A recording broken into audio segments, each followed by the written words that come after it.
pagi, selamat pagi semua. Kita mempersembahkan puji dan syukur kita kepada Tuhan. Ketika hari ini kembali saya boleh melaksanakan pertemuan sehubungan dengan kegiatan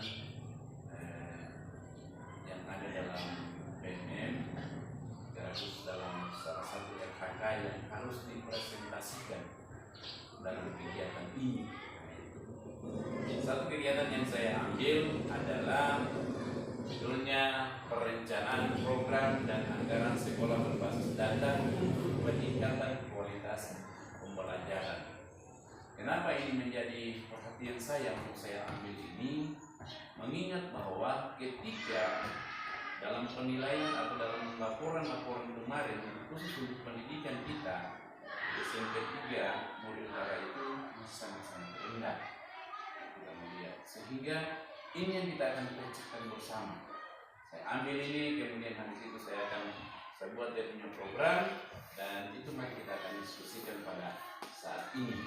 Jadi perencanaan program dan anggaran sekolah berbasis data untuk peningkatan kualitas pembelajaran khusus di SMP Negeri 3 Murid Utara, salah satu RHK yang saya ambil dalam kegiatan untuk BNM dan dalam presentasi pada saat ini. Pendahuluan latar belakang mengapa peningkatan kualitas pembelajaran menjadi prioritas sekolah. Hasil asesmen peserta didik, rendahnya minat baca siswa. Itu yang pertama. Mengapa peningkatan kualitas pembelajaran menjadi prioritas sekolah? Karena dalam hasil asesmen peserta didik kita bisa lihat sendiri di rapornya kita dalam kegiatan kemarin, bahwa sesungguhnya memang ada yang mengalami peningkatan. Kalau kita lihat cuma saya tidak bisa tampilkan di sini, tetapi ada yang sesudah ini, ada yang mengalami kenaikan tapi tidak terlalu signifikan, dan juga ada yang mengalami penurunan. Kemudian rendahnya minat baca siswa. Terbukti ketika kita melaksanakan kegiatan-kegiatan masih bisa kita perhatikan kemarin.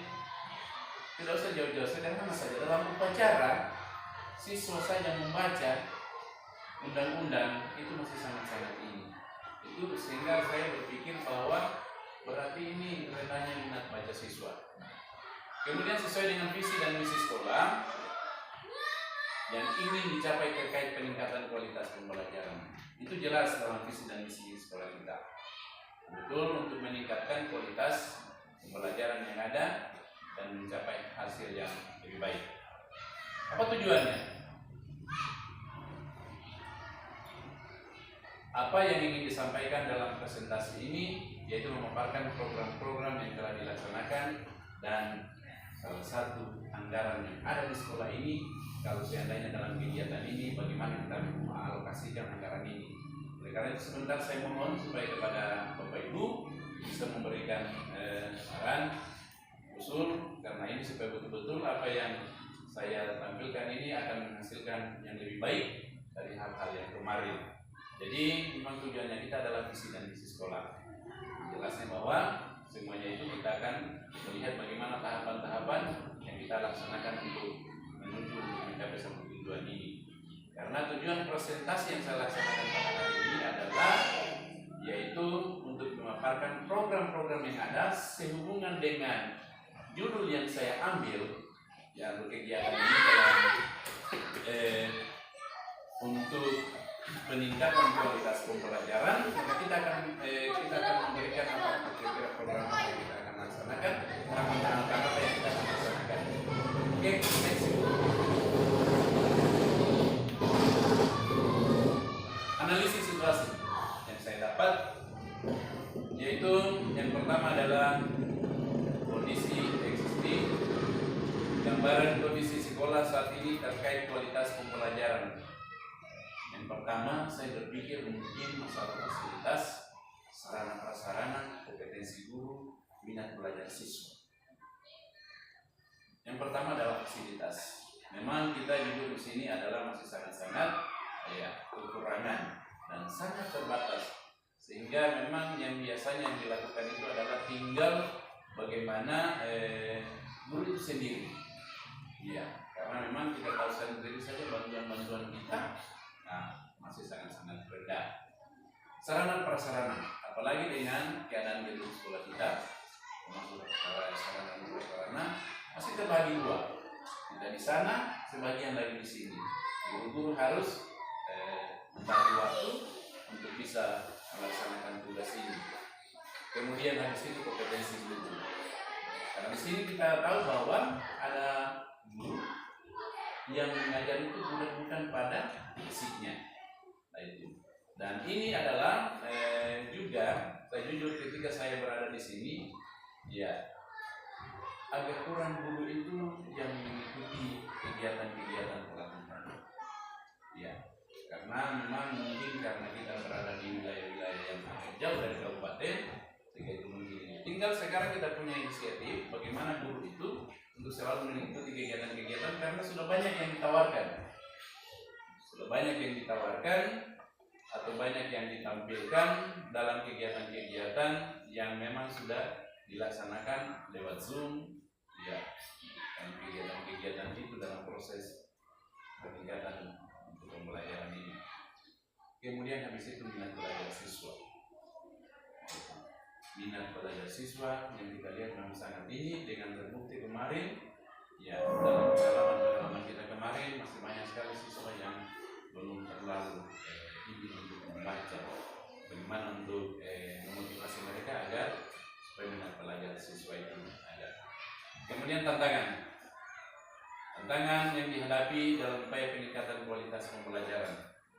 Yang pertama adalah dana, pasti itu adalah dana. Kemudian seperti itu tadi adalah fasilitas, kemudian kemauan siswa dari itu sendiri. Ada peluang apa yang dimanfaatkan untuk meningkatkan kualitas pembelajaran.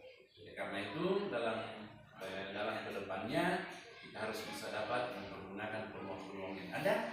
Kira-kira apa? Jadi kita diajar, Bapak Ibu guru, kita diajar untuk bisa membuka wawasan kita. Membuka wawasan kita kira-kira apa yang kita akan lakukan sehubungan dengan untuk meningkatkan mutu pembelajaran yang ada di sekolah kita bagi anak-anak kita. Tinggal kita melihat apa yang mereka inginkan, kira-kira mana yang pas yang kita laksanakan kegiatan ini. Walaupun memang mungkin dalam seluruh keterbatasan dan kekurangan kita, karena ada beberapa mata pelajaran yang diampu bukan menjadi basicnya, dia harus melaksanakan itu. Ya, itu adalah merupakan analisis atau situasi atau gambaran yang ada sementara yang saya lihat. Oleh karena itu ada perencanaan program. Saya tidak terlalu merencanakan hal yang terlalu sederhana saja, yaitu kira-kira yang pertama adalah apa yang menjadi program unggulan kita di sekolah ini. Apa saja program unggulan yang akan dilaksanakan untuk meningkatkan kualitas pembelajaran. Misalnya mungkin program membaca, program meningkatkan kompetensi guru, program pembelajaran berbasis proyek. Saya garis bawahi adalah program membaca. Kira-kira apa yang akan bisa kita laksanakan di sini? Saya punya saya punya tujuan. Mungkin barangkali kita buat salah satu pojok belajar, pojok membaca. Jadi mungkin nanti kalau memang misalnya kita sudah pindah semua di sana, jadi lingkungan yang ada itu kita manfaatkan. Kira-kira bagaimana kita mau tata itu supaya barangkali menaruh minat baca siswa itu sendiri. Pengalaman saya kemarin ketika di Taliban kemarin itu untuk menghilangkan ini karena siswa ini sekarang itu anak-anak kita itu kebanyakan itu kegiatan mereka itu melalui HP.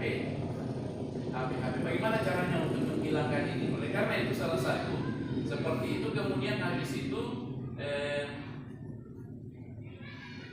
ada kegiatan-kegiatan olahraga yang bisa untuk siswa ini menarik perhatian mereka sehingga tujuannya mereka itu sehingga akan terbentuk mereka punya mental, akhlak yang pada akhirnya akan menuju kepada kegiatan ini.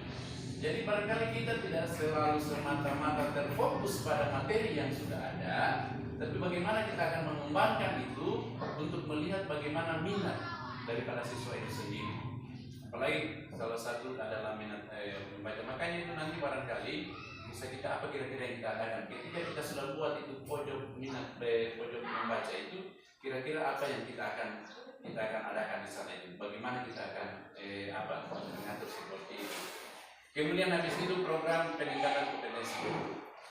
Kita akan memberikan kebebasan kepada setiap guru untuk senantiasa mengikuti kegiatan yang ada.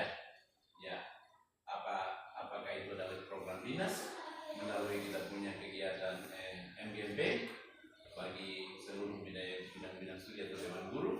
Kemudian mungkin ada lagi hal-hal yang lain selalu kita ikuti, karena jujur di dunia maya sekarang itu ya sudah banyak sekali kegiatan-kegiatan yang bisa selalu kita untuk meningkatkan kita punya kompetensi guru itu.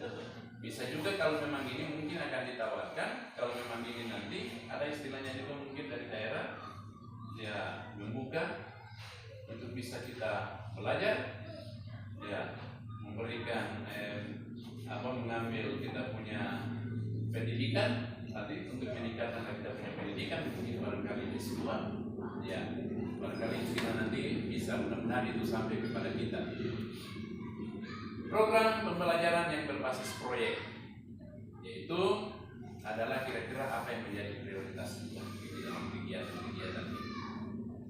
Apa targetnya? Targetnya kita ingin capai dalam setiap program. Tujuannya adalah semata-mata untuk mengembangkan apa yang menjadi kelemahan-kelemahan kita kepada siswa, yang pada akhirnya kita akan menuju kepada kualitas pembelajaran yang ada. Jadi berarti dalam hal ini kita menyediakan segala sarana-sarana yang ada yang dibutuhkan oleh siswa. Kemudian kita juga guru-guru juga adalah bagaimana untuk bisa kita mengembangkan kita punya potensi yang ada, dan itu kalau misalnya itu sudah dikolaborasi, kemudian habis itu kita terapkan dan laksanakan. Tapi yang paling terpenting Bapak Ibu adalah melaksanakan semuanya itu adalah dengan penuh rasa tanggung jawab dan dilaksanakan dengan penuh kita punya, karena memang sudah di sini kita punya pekerjaan. Jadi bukan jadikan kita punya tugas dan tanggung jawab ini adalah sebagai sampingan, tapi betul-betul ini yang kita mau lakukan. Karena memang di sini adalah tanggung jawab kita, pengabdian kita terhadap bangsa dan negara. Jadi memang target yang kita ingin capai dalam setiap program itu, kita akan menghasilkan kemudian ada peningkatan yang kita ingin dapatkan dari secara khusus bagi setiap peserta ini. Selanjutnya,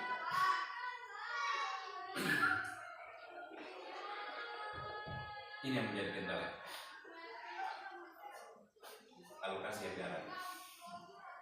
Dari mana saja sumber dana yang diperoleh? Karena setiap kegiatan-kegiatan yang kita laksanakan pasti akan membutuhkan dana pelaksanaan program. Kalau kita sini, saya jujur katakan bahwa sebenarnya di situ saya tulis ada dana dari masyarakat, tapi yang jujur yang kita laksanakan selama ini adalah dana BOS. Sementara dana BOS ini adalah betul-betul itu kita akan menggunakan karena untuk siswa ya apa keperluan dan kebutuhan mereka, kemudian habis itu untuk melaksanakan kegiatan-kegiatan yang lain-lain. Kemudian ya kalau dana masyarakat paling hanya terkadang kita meminta kegiatan tambahan yang tidak masuk di dalam dana BOS. Oleh karena itu Bapak Ibu guru, saudara-saudara, bagaimana kita manajemen ini dana BOS, nanti kita akan melihat bagaimana penelitiannya itu, karena memang saya juga sudah buat dia punya ini rencana daripada penggunaan ini. Mudah-mudahan itu nanti bisa kita sisipkan untuk kegiatan-kegiatan ini yang bisa masuk, karena dana BOS ini juga adalah harus sesuai dengan yang dianjurkan yang ada. Karena kalau kita meleset dari situ terancam bagi saya dengan bendahara. Jadi oleh karena itu Bapak Ibu, bagaimanalah kita dalam segala kekurangan dan kesederhanaan ini kita bisa memanfaatkan ini ya seefisien mungkin dan seefektif mungkin, sehingga kita bisa menghasilkan hal yang baik secara khusus dengan tujuan saya melaksanakan kegiatan ini. Mekanismenya bagaimana? Keuangan di sekolah. Dan itu adalah kita sudah lihat sama-sama bagaimana itu, dan itu selalu kita laksanakan pertemuan untuk melaksanakan kegiatan ini untuk pengelolaan dan keuangan sekolah. Ya, memang jelasnya kita akan banyak berkorban di sini. Pada Bapak Ibu guru untuk kegiatan-kegiatan ini seperti apa tadi tujuannya, supaya benar-benar ini akan menjadi motivasi kita dalam seluruh kekurangan dan kesederhanaan kita. Kegiatan ini bisa kita laksanakan walaupun mungkin kita akan laksanakan step by step secara bertahap, tetapi ya mudah-mudahanlah kita dapat untuk melaksanakan peningkatan kualitas pembelajaran yang ada di sekolah kita. Itu adalah merupakan alokasi anggaran. Selesai. Contoh program unggulan. Nah, ini adalah merupakan contoh nanti yang bagaimana yang kita akan pilih, yang bagaimana kita akan lakukan ini. Yang pertama adalah melalui pelatihan itu, tetap itu menjadi prioritas kita. Kemudian melaksanakan workshop, coaching pada komunitas belajar SMP Negeri 3 Muridlar. Nah, itu betul-betul nanti ini bisa kita laksanakan secara maksimal. Kemudian pembelajaran yang berbasis proyek, yaitu mendorong siswa untuk aktif mencari informasi dan menyelesaikan masalah secara nyata. Bagaimana di setiap kasus dan persoalan yang ada, ya, untuk bisa mengaktifkan untuk mencari informasi dan bagaimana mereka bisa menyelesaikan masalahnya sendiri. Karena memang itu biasanya menjadi kendala dengan kita, karena kita tidak tahu persis bagaimana masalah-masalah yang mereka hadapi. Kemudian penguatan literasi melalui program membaca, menulis, dan berbicara. Nah, itu secara khusus kepada ya semua, walaupun memang ini adalah bahasa Indonesia, tetapi semua, karena ini sangat menentukan juga dalam proses pembelajaran untuk bidang-bidang studi lain. Kemudian meningkatkan kerjasama dengan masyarakat, yaitu membangun kemitraan dengan orang tua, komunitas, dan instansi terkait. Apa-apa yang kita butuhkan, apa-apa yang kegiatan, apa menjadi persoalan dan permasalahan siswa, itu selalu kita harus komunikasikan dengan berbagai pihak. Supaya betul-betul kita mengambil sesuatu keputusan, kesimpulan untuk menyelesaikan setiap masalah pada siswa. Memang hubungannya kita dengan orang tua itu tidak bisa diputus. Kemudian habis itu dengan komunitas-komunitas yang ada dan instansi yang terkait yang ada di lingkungannya kita. Walaupun memang selama ini kita sudah laksanakan, tetapi terkait dalam peningkatan mutu pembelajaran siswa ini yang mungkin masih sangat-sangat kurang. Itu menurut penilaian saya. Kemarin memang kita sudah laksanakan beberapa ketika kita akan laksanakan supervisi sudah cukup bagus, tetapi yang tinggal kita melihat ini bagaimana kita akan menggali bagaimana siswa punya apa yang kita akan bisa kembangkan dari siswa itu sendiri. Betul dia bisa menjadi senang, kemudian habis itu dia bisa menjadi bagus di sekolah ini, kemudian habis itu kita bisa mengarahkan dan dia akan dapat menghasilkan hasil yang baik. Itu barangkali sebelum kita masuk dalam kegiatan yang terakhir, Ibu sesudah ini ya, sebelum kita masuk dalam kesimpulan, saya ingin barangkali Bapak Ibu bisa memberikan masukan-masukan atau saran-saran atau nanti kita berdiskusi tentang kegiatan yang saya sampaikan ini, apa kira-kira yang menjadi saran dan usul dari Bapak Ibu. Ya.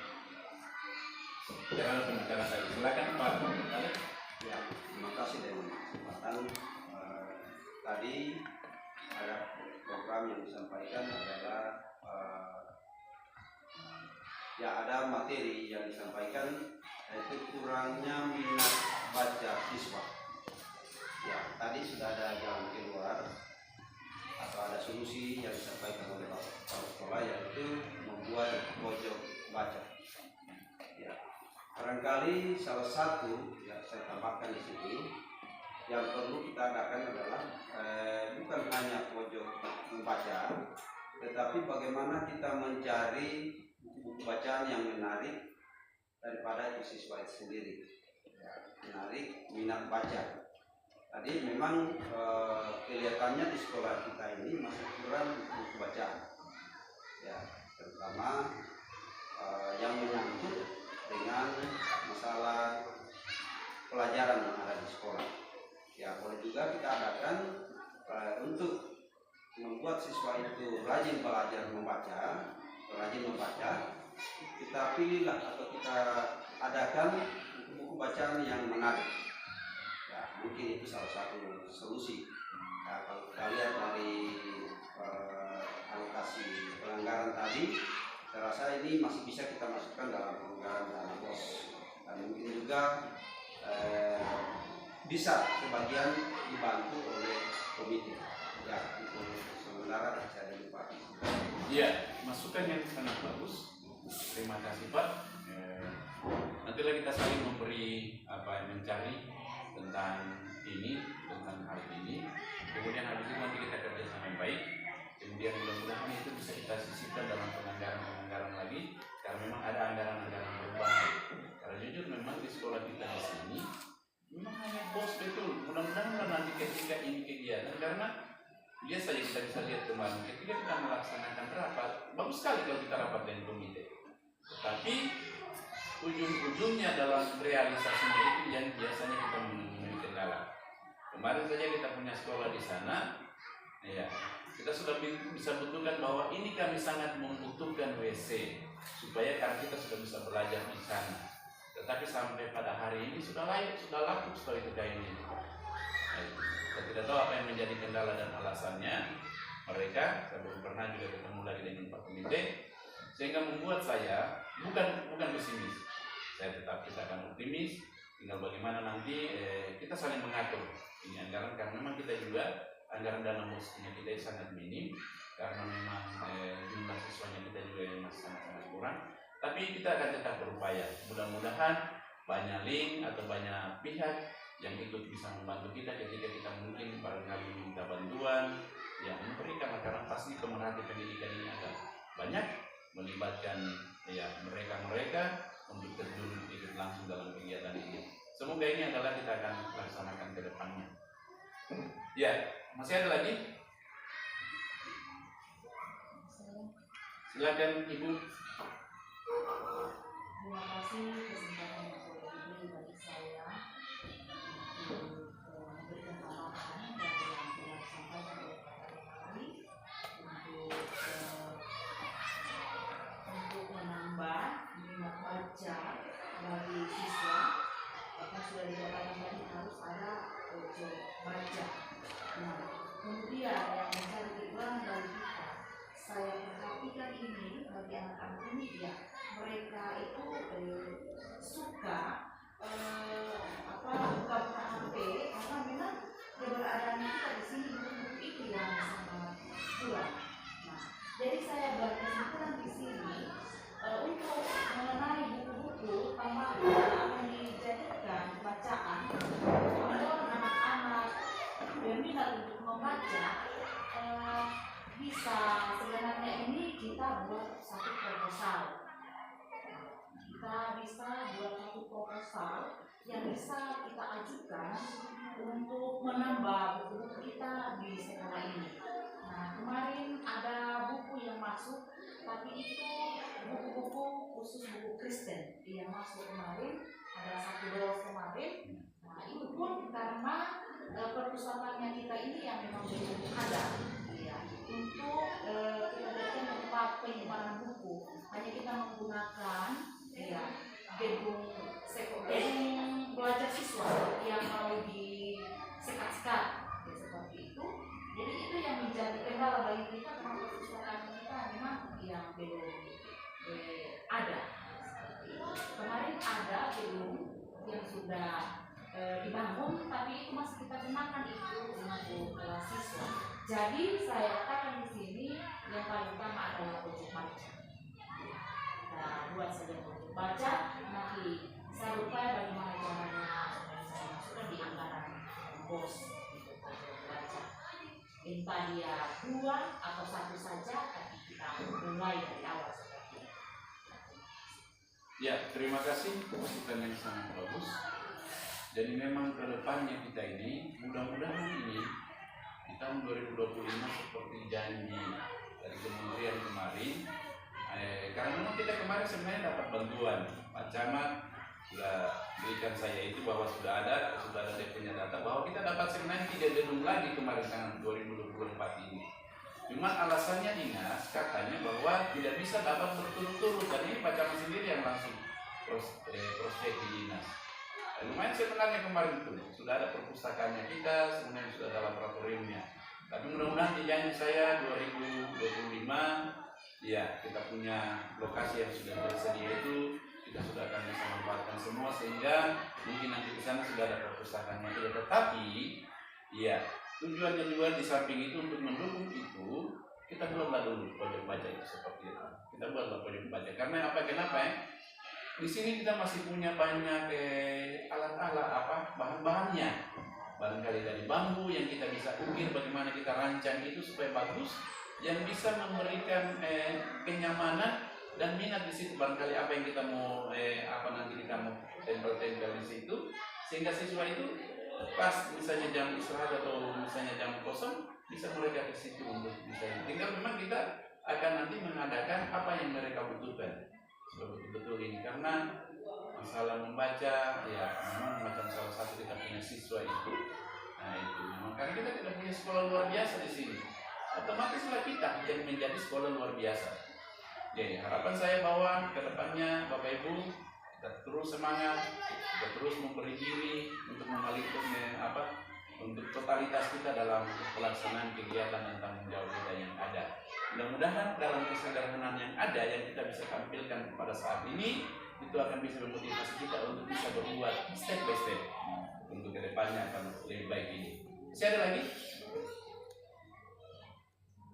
Ibu Yul?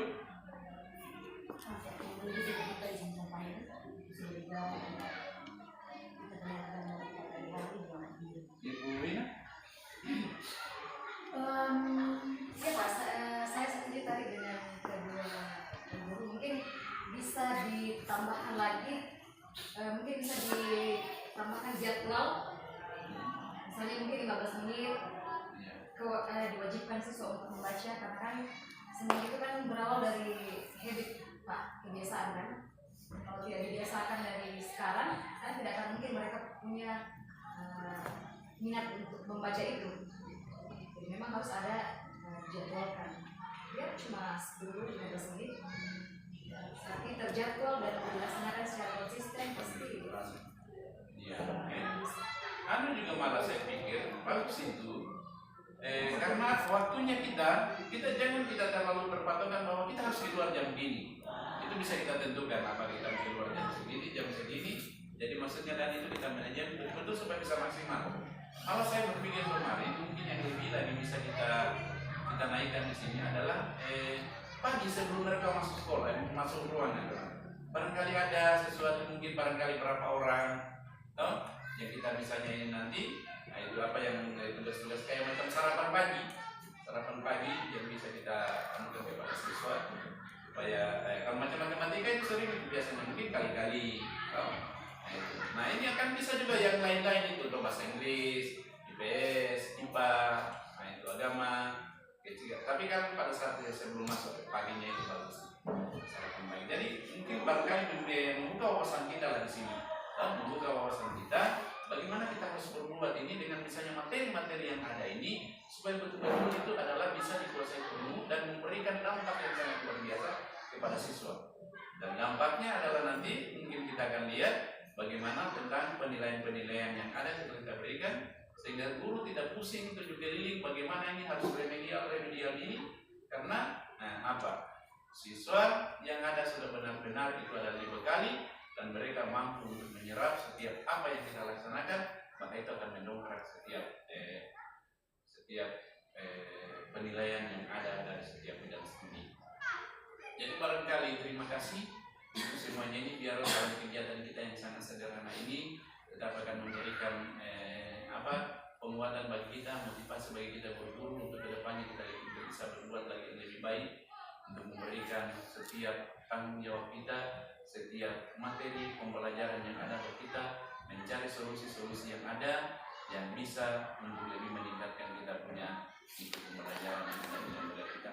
Harapan saya ke depannya kepada Bapak Ibu semua adalah jadikan tugas dan tanggung jawab ini sebagai kesenangan, sebagai hobi, supaya betul-betul adalah setiap kali kita melaksanakan tugas dan tanggung jawab ini kita rugi kalau kita tidak laksanakan, kita rugi kalau kita tidak datang di sekolah. Karena itu adalah yang memotivasi kita untuk terus bisa berbuat.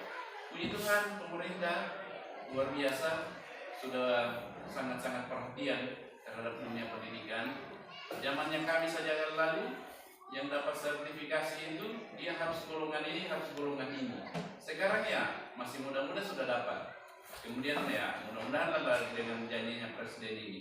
Jadi barangkali kita punya feedback daripada itu, bagaimana kita untuk bisa lebih mengarahkan lagi kita punya anak-anak untuk kedepannya, sehingga apa yang menjadi harapan cita-cita kita melalui visi misi sekolah itu betul-betul kita bisa capai melalui tahapan atau program-program yang kita laksanakan untuk menuju ke sana. Sekali lagi terima kasih, mohon maaf atas segala kekurangan dan kelemahan yang ada. Kita percaya bahwa dalam segala kekurangan kelemahan kita masing-masing, dalam kelebihan yang ada kita saling mengisi, saling memberikan informasi, saling memberikan masukan kepada saya untuk bisa kita mengembangkan dunia pendidikan secara khusus yang ada di lembaga SMP Negeri 3 Morenin Utara ini. Terima kasih, selamat pagi dan salam sehat untuk kita semua.